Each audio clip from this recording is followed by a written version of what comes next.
Dear Isekai, how are you doing today?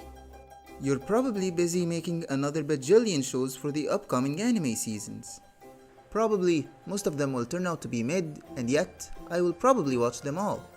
I'm sure you will produce a couple of shows that will turn out to be great or even masterpieces, but I am not expecting much. However, if you have some free time, then why not listen to what I have to say? You've been my first anime. I remember watching Sword Art Online when I was just 15 years old. Back then, you were perfect for me. You gave me a power fantasy show that every teenager wants, with a main character that is so OP that we just wanted to be him. You provided me with some of my most favorite anime, and you were one of the main reasons I got hooked on anime. For that blessing, I can't thank you enough. But unfortunately, we must also discuss the pain and hurt you caused me. What the hell was the Master of Ragnarok and Blesser of Einherjar? You hurt me deeply with that anime.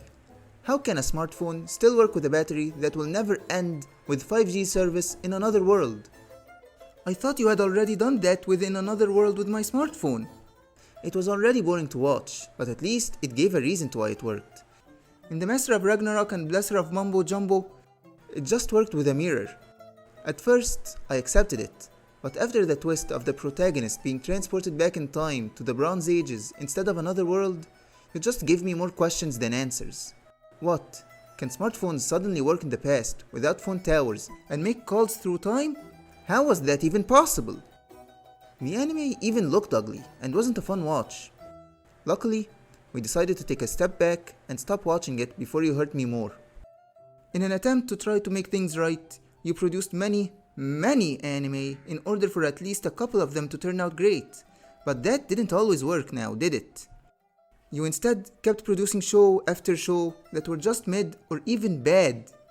And when those around you tried to get you to stop and just think for a second about what you are doing, you ignored them and just continued. As a result of this, you gave us many boring shows that were not worth our time. Why, when we tried to stop you, you kept giving us mediocrity? I believe I am to blame. I kept consuming what you gave me with a happy look on my face. I just can't seem to stop watching you. I have watched most of the Isekai you produced, and even when I had nothing to say about it, or even just bad things, I kept coming back to watch even more. I guess I'm addicted to you. However, even though there was some bad blood between us, there were also a lot of great and memorable moments as well.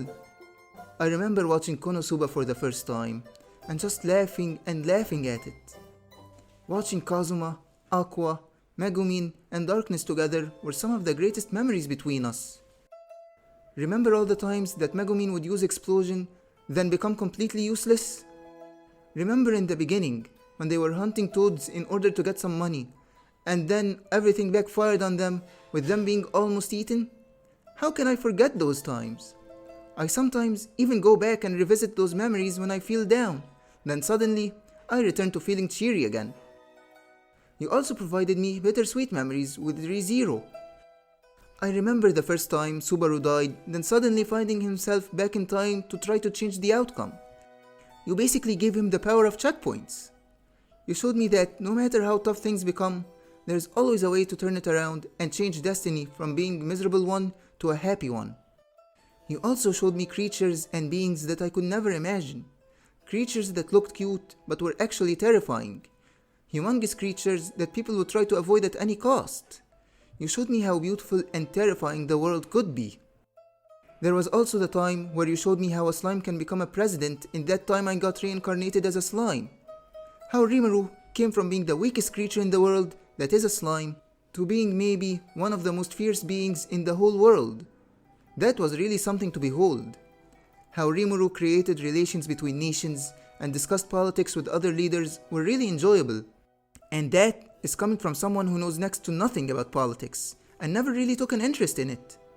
I don't know how, but you made even the most mundane things really fun to watch. And finally, you gave me my favorite anime right now. Mushoku Tensei is the show that I recommend to most people in any medium. Just watching Rudius changing from being a sleazy pervert to being basically a normal, decent human being showed me that everyone can change. Seeing him remembering his past in the previous world, and holding him back also made me feel sad for him. But when he overcame that, he became even stronger. I jumped out of my seat with how excited I was.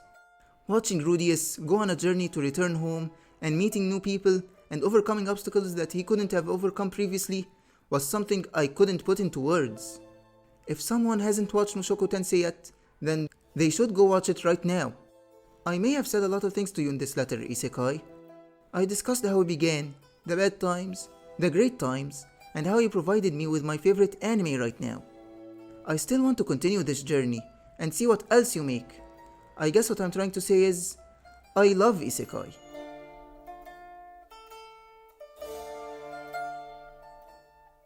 Thank you for watching the video. What are your feelings about Isekai? Let me know in the comments below, like and subscribe. And until next time, take care of Truck-kun and bye!